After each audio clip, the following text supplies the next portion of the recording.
Alrighty, y'all. So we got the freaking kits and burst skill animation for both ASUKA and Ray. I'm doing two different videos. I'm not doing ASUKA one video, Ray in another video. I'm doing ASUKA first, then Ray second, as I always do, right? So there's gonna be two videos. The ASUKA video or the Ray video is gonna be after this one. Let's see their burst skill animations and stuff like that. See what's popping.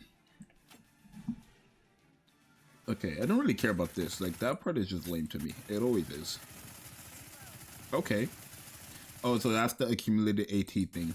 It looks consistent, though. The accumulated AT thing does look very consistent, which I do like. Oh my god.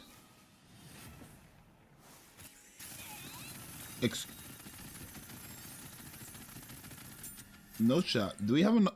That looks like Red Hood Rappy. That looks like Red Hood Rappy stuff. No way we got another one. That looks like Red Hood Rappy stuff.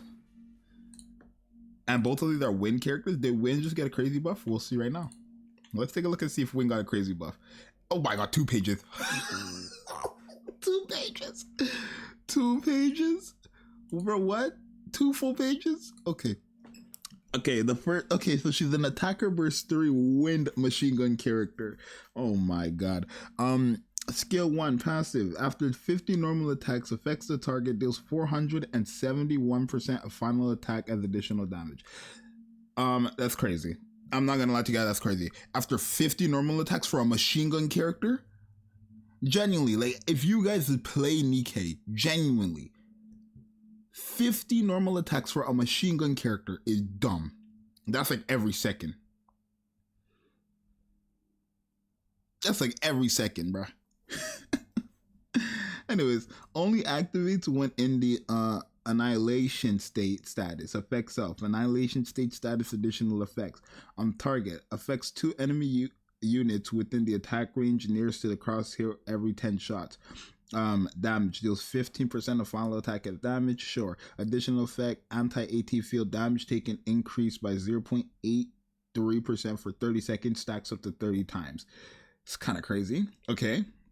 And her second skill activates when entering a full burst, affects self when in the annihilation state status. Attack damage increased by 30% for 10 seconds. Okay.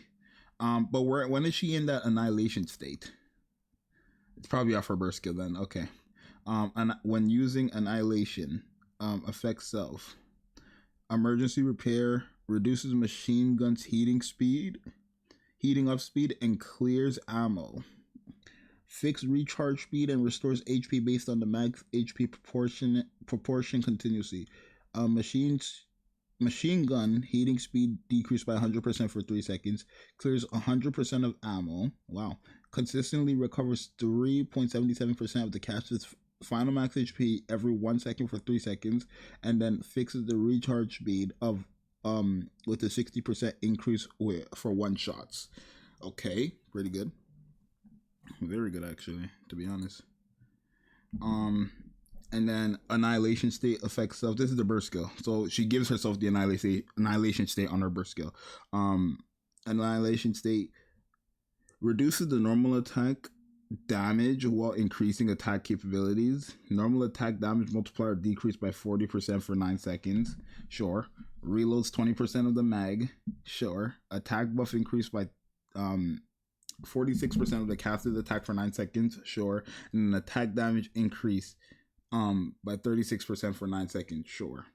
And then affects the target afflicted with anti-AT field. Annihilation. After annihilation state ends, the firepower stacks. The fire powerful attacks the target affected by anti-AT field. Deals 6.62% of final attack as additional damage. Mirrors the stat count. Okay, so yeah, that was right. Like I said in the patch notes, mirrors the stat count of anti-AT field for certain targets. Anti-AT field status is removed after the effect is triggered.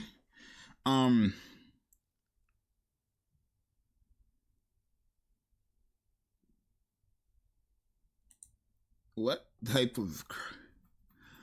I'm a bit worried about this character because she... Okay. You gotta remember, 471% of final attack as additional damage is very good.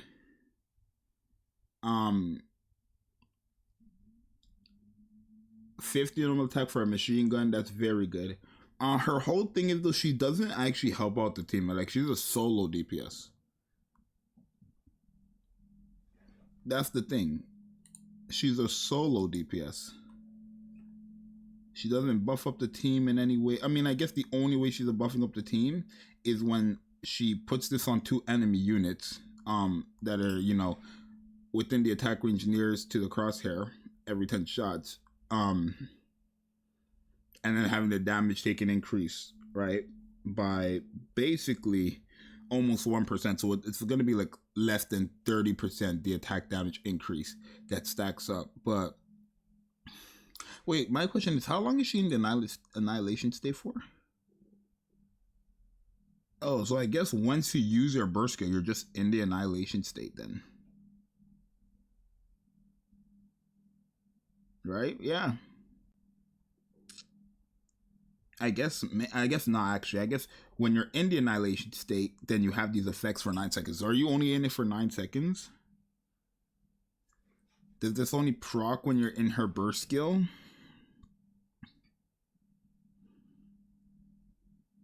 I'm not sure.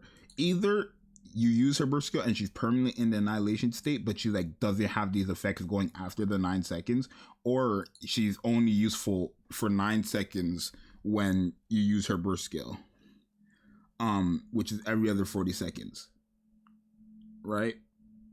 And then if that's the case, that means her first skill, the first line of the first skill is the only thing that's consistent, because she's a 40-second cooldown character at the end of the day. So if her whole kit from the second skill and the second line of the first skill, if all of this only procs when you're in the annihilation status,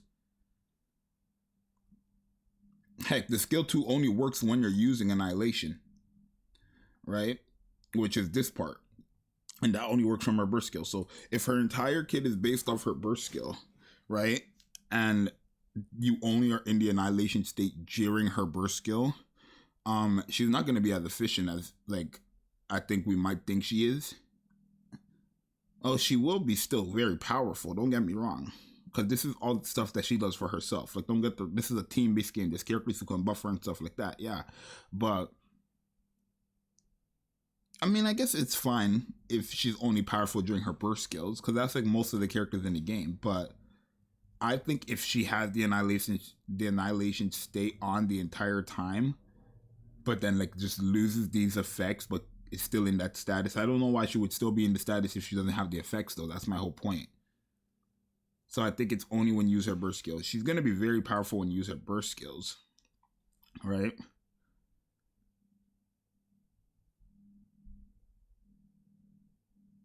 But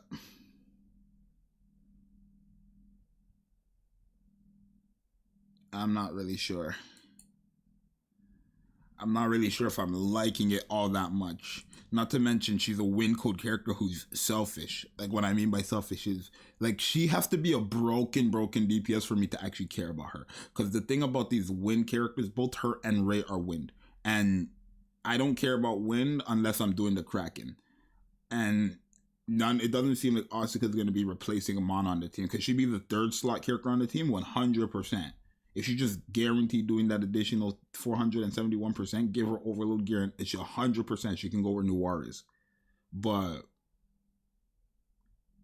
I'm not sure.